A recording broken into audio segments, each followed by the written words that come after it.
Kiné Gaye ñàkk bakkanam si anam yu doy waar looloo waral soxna yu bari yu yëngu si wàllum ak yelleefu jigéen ñi Sénégal am si lu leen métti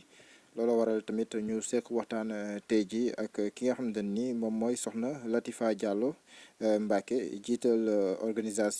présidente organisation internationale des femmes leaders African Women Leadership ñu am mbégte lool di seq yow waxtaan bi madame Mbacké maa lay nuyu di la bàyyi nga nuyu ak ñuy teewlu. maa ngi lay fay Mohamed Diallo di am contentement toog fii si je pense que moment bu metti pour les femmes donc comme ni nga ko waxee je suis la présidente de l'organisation African Women Leadership donc maa ngi nuyu waa Sénégal di nuyu ñi seetaan ñëpp di leen mastawo si li jot a xew. Justement Latifa junj naa ko sànq yàgg nañ di faat ay jigéen waaye bi si gën a récent moom mooy bu soxna Kiné Gaye bi nga dégloo anam yi nga xam te ni moom lañ ko faatee mu nekkoon ni tamit si diggante nekk enceinte de 7 mois ban réaction nga am si loolu. waaw muy réaction bu metti rek en tant que jigéen en tant que yaay parce que yaakaar naa ne nit bu suñu borom jëlee sax dafa metti rawatina nag nga xam ne lii loxo doomu aadama daf ci nekk parce que metti na ba fi metti yam metti na doy na waar et que c'est une situation désastreuse au fait waaw def na situation de panique ci réew mi mais da ngay naan sax ban Sénégal la ñu nekkati parce que bu ñu toogee ba léegi dañu egg ci stade boo xam ne dañu nga chaque jour nga dégg ñu ne rey nañ nit chaque jour nga dégg ñu ne rey nañ nit donc je pense que loolu moom am na lu mu def ci nit yi les gens ont peur nit ñi tiit nañ nit ñi ragal nañ te on se pose la question fan la jëm. Justement yaa ngi koy wax sànq bu nekkee di mbirum faat ay mbirum kidnapping la ay disparition yoo xam te ni dañ koy wax saa su ne tey jii dafay mel ni day interpeller ñëpp si sa gis-gis ban taxawaay la société bi war a am face ak situation bi nga xam te ni moom mooy commencé jëlee ampleur yu jaaxal ñu bari. bon taxawaay bi parce que loo xam ne dafa concerner tout le monde quand tu dis la société tout le monde ñi ñëpp la interpeller moo xam état moo xam ñi nga xam ne tey c'est la police la gendarmerie ñi yor sécurité réew mi parce que tey jii nii en moins de 3 mois rey nañ fi benn xale Rufisque xale bu ndaw déggaatuñ ci dara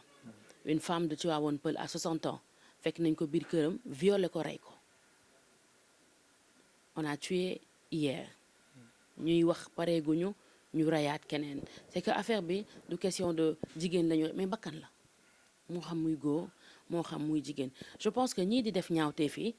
dañu gis ne que ñi jiite réew mi dañu am distraction actuellement muy lan ñu ngi ci parrainage yi ñu ngi ci liste yi peut-être eux ils se disent mën nañ def lu ñu neex instant bi ci réew mi parce que kenn bàyyiwuñu xel nit ñi taluñu lu ñu mënti def tey dafay jàllaat parce que ñi nga xam ne ñoo nekk ci kaw ñi nga xam ne ñoo war a pointer du doigt ñi nga xam ne ñoo war a mettre la lumière sur le mal qui est en train de se passer dans ce pays dama yaakaar ne tey wane nañ ne am nañ leneen lu leen gën a ñor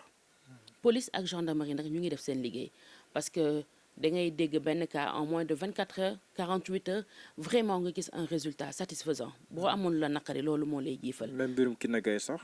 ñu ngi ci piste boo xam te ni buñ ci jàppee mën na am mbiri leer. effectivement parce que j'ai vu démb ci benn média ñu nekk jàpp nañ un des agresseurs mu des ñeneen ñi. keroog vidéo bi ñu wane fii ñi doom agressé ci digg bëccëg borom scooter yi on les a attrapés donc je pense que bu ñu focaliser un peu plus bu nguur gi. tey taxawoo un peu plus suñu sécurité nationale bi moo xam muy gendarmerie moo xam muy police ñu dolli leen ay jumtukaay ñu gën leen décentraliser un peu partout je pense que sécurité bi dina gën a stable. démb sax ci guddi am na benn opération de sécurisation boo xam te ni am na ci njiitalu ministère de l'intérieur. Probablement en réaction wala ndax lu ñu programme mais li ñuy faral di def la fan yee ñu weesu ba tey. mais le fait que ñu def ko ci juste après bi li amee pour yow loolu ban effet la war a mën a def. c'est lu foofu la problème bi nekk c'est-à-dire dañu naan béy woy na mbuus ba pare c'est-à-dire problème de sécurité bi warul nekk temporaire parce que bu dëkk amee benn alerte ñaari alerte ñett ci man ça suffit largement mais alerte yi nag mi ngi bëgg a weesu loxo mi ngi bëgg a dépasser nit ñi tey bu ñu xoolee période confinement mais xoolal ñaata policiers ak gendarmes ñoo wàcc sur le terrain mais il faut tourner tu vois ñi nga xam ne tey dañuy taxaw ak jumtukaay yi war oto yi wàcc les camions les chars et tout nga xam ne ñun dëkk lañ boo xam ne tout ce qu'il faut yor nañ ko xëy na bu ñu leen gënee taxawu ñu gën a bàyyiwaat xel askan bi xam ne que lii raam ci ñag bi la jëm et que toll nañ ci àdduna boo xam ne tey bu njëkk ba da ngay gis sàcc bu ñu yuuxee sàcc ñëppay daw topp si mais léegi nit ñi dañu ragal bu ñu yuuxuwee sàcc y a peu de gens qui vont sortir parce que kenn jaratul nga génne joxe sa bakkan ci mbedd bi et tey li ci dangereux mooy après dafay def loi ci loi mooy jeunesse bi dañuy révolté wu parce que tout de suite en venant à la rajo maa ngi dégg ñu ne Kaolack kenn du fa sàcc kenn du fa rey parce que boo sàccee jakarta yi ñoo lay topp taal la xam nga loolu mu nekk beneen loi encore parce que jeunesse bi dañoo sentir ne dañ leen seetaan donc ñoom itam di def ñaawtee fii am nañ ci part de responsabilité parce que amul lu ko mën a justifier amul looy mën a justifier ba ne lii moo tax nga rey doomu aadama nañu jug liggéeyi nañu xool seen avenir nañu xool li ñuy def parce que ñu ngi yàq société tey nga jël jigéen boo xam ne dafa nekkoon en état nga jël ko nga faat reyoo benn reyoo ñaar toute une descendance nga éliminer ci sa lan ci sa bakkan si lan des besoins yoo xam ne jël téléphone jàmbur jël xaalis faj sa soxla jënd say substance soit yaa ngi gaz wala yaa ngi utiliser alcool wala yaa ngi utiliser drogue boo xam ne daf lay tàqali ak sa sago pour nga def yenn parce que man je me dis que kuy jël di def yenn ñaawte fi àndoo ak sa sago c'est impossible donc ñoom amul lu ñu leen mën a layal da ngay des fois tu reçois des gens qui disent non gouvernement dañ leen seetaan dañ non dafa am réew foo xam ne bu ñu fa tolluwee état mënul def lépp.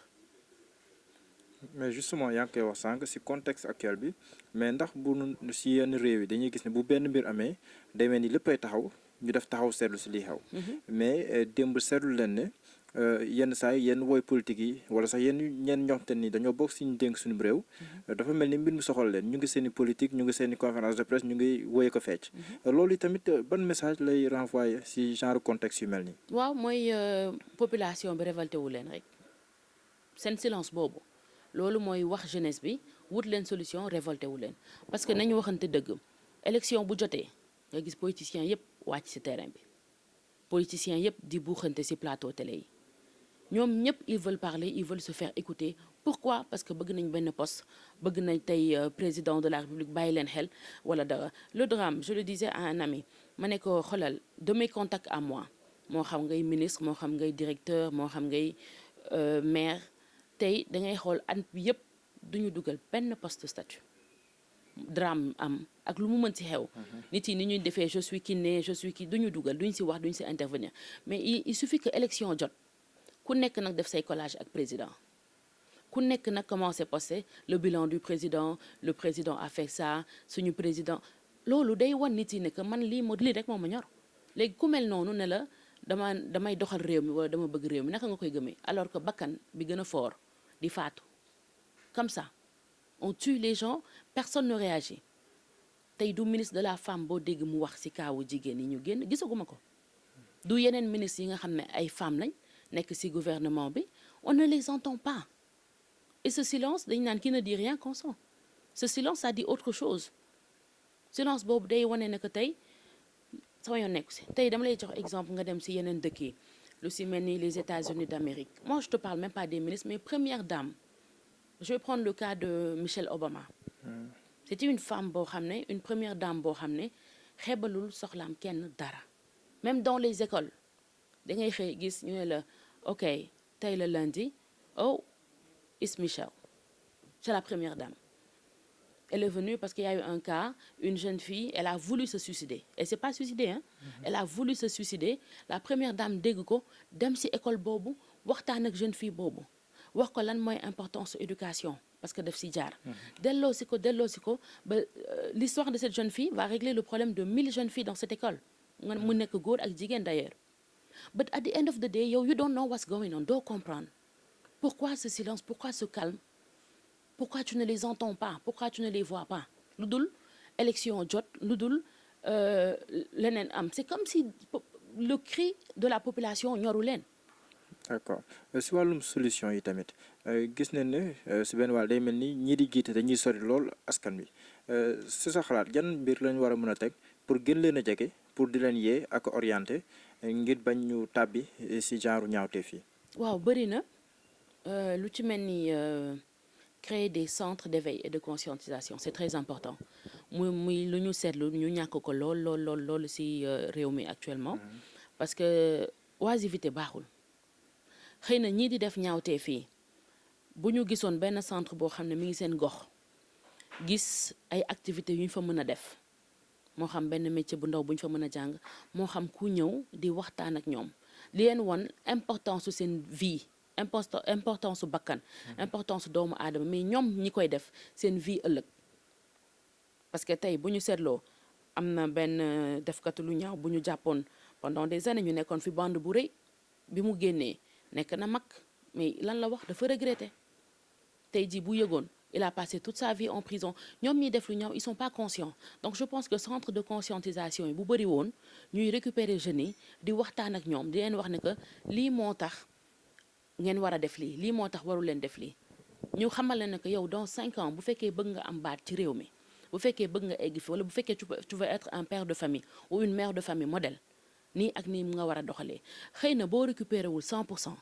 tu vas récupérer 50 ou 40% et mu nekk combat boo xam ne dañ koy continuer mais bu dee gox bi bu yëngatoo rek mooy politique am na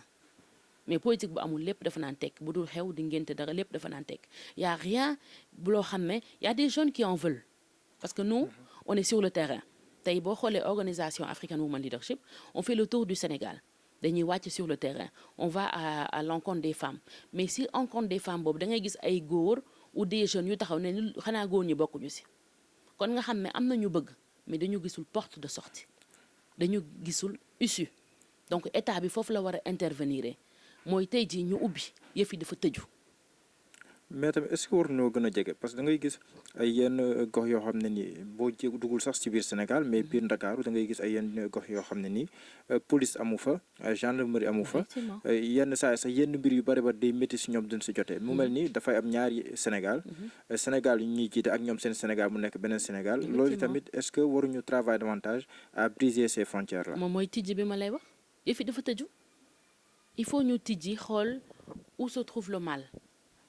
ñu dem te mal bi mu ngi nii nag dafa ne fang dafa nëbbatu woon léegi nag nee na fang dafa nekk loo xam ne soxlaatul de bouche à oreille lu ñuy gis la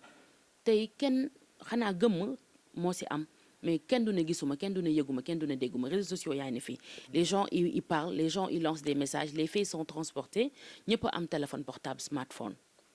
donc dafa jot tey nguur gi ak président ñi mu teg ci seen ay place ñu matal liñ leen fa tegee ñu fàttaliku ne ñoom teguñu fa seen bopp et ils sont là-bas pour un temps temporaire dañuy dem nañu matal liñ leen fa tegee tey jii nii bu fekkee ne que tey jeune bi gis na ne que moom maire bi dëkk ci koñam député bi 4x4 lay yor 2 garde corps ñu koy romb vif aller retour amoo accès ci moom doo soxla ba dem tu fais les jeunes n'ont même plus envie d'essayer au fait xam nga lan lañ lay wax def naa demande d'audience ba sonn déposé naa ministère kenn tontuwuma bëggoon naa teg benn projet y a des jeunes de la banlieue léegi ils ont compris le système mooy dañuy jéem a taxawal seen bopp xaaratuñu nguur ci dara et je pense que foofu la mbir bi nekk nañu jugal seen bopp taxawal seen bopp xool lu ñu mën a def selon leurs moyens selon seen xalaat parce que machallah tu trouves des jeunes like super duper smart dañoo am ay idées yoo xam ne bu ñu ko tegee en place bu ñu amee un tout petit peu de coup de pouce dañuy dem bu ñu xaarati kenn léegi nag xam nga fan lañ leen di xaaree bu heure jël seen ay carte jotee là tu pourras régler le problème violence bi ñuy def reyante bi saccage bi sa ñoom ñooy rey ñoom ñooy ñàkk en fait ñoom ñooy ñàkk parce que ñooy reyante seen biir ñële ñu ngi ci kaw yëguñu lu xew et c'est très dommage si man nguur ak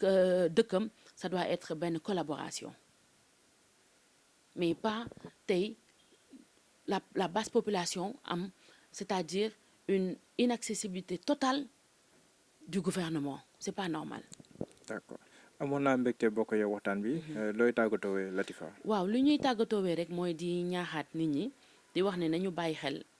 yëf yi metti na ñëw nit boo xam ne tey espoiru famille la yaakaaru famille la dem di liggéey dem daan doole ñëw ñu nga dégg ñu ne la sa doom faat nañ ko ça fait mal ci ku ko xam ak ku ko xamul kuñ ko def ak kuñ ko deful dafa metti et dafay yàq économie réew dina tax tey ñu doom liggéey ba yenn heures yi dañuy ragal fu timis jotee ñu tëj seen ay boutique bu boobaa ñi am soxla au-delà de 20 heures duñ ko mënati faj amoon nañ cas bu mel noonu avec les pharmacies grève nañ fi parce que amoon nañ agression donc li ñuy def yëpp dafay répercuter waat ci ñoom nañu xalaat ne seen bopp la ñuy lor ñii di def ñaawte fii nañu yeddaat seen bopp xam ne que tey jii nii am nañ gouvernement boo xam ne tey mën naa ne amuñu jot bi amaluñ leen jot politique bi la ñu jiital donc ñoom ñooy bàyyiwaat xel ne seen bopp la ñuy lor ak seen askan donc maa ngi gërëm ñëpp di massawu ñëpp di wax ne que nañu booloo liggéey bañ a xaar kenn nañu bañati xaar tey nguur gi ci dara bu defee lu ko war ñu ànd ak moom dem bu deful lu ko war ñun ñu liggéey te xam ne aussi réew dafa am nuñ koy yore ci les années à venir donc maa ngi ñaaxaat jeunesse bi di leen wax aussi ñu góorgóorlu ñu liggéey di ñaax nguur gi aussi di leen wax ñu bàyyi xel métti na c'est dur pour tout le monde ñu ànd liggéey pour un Sénégal meilleur bu ko defee incha allah rabbi je pense que ku nekk dina ci gis boppam maa ngi gërëm ñu doom seetaan les internautes di gërëm sama borom kër di sant ñëpp di gërëm waa African Women Leadership ci liggéey bi ñuy def di la gërëm yow Mouhamed Diallo. jërëjëf Latifa may fàttali yaay njiital African Women Leadership. sant leen bu baax gërëm leen dig leen daje su lu yàggatu dara incha allah. merci beaucoup merci.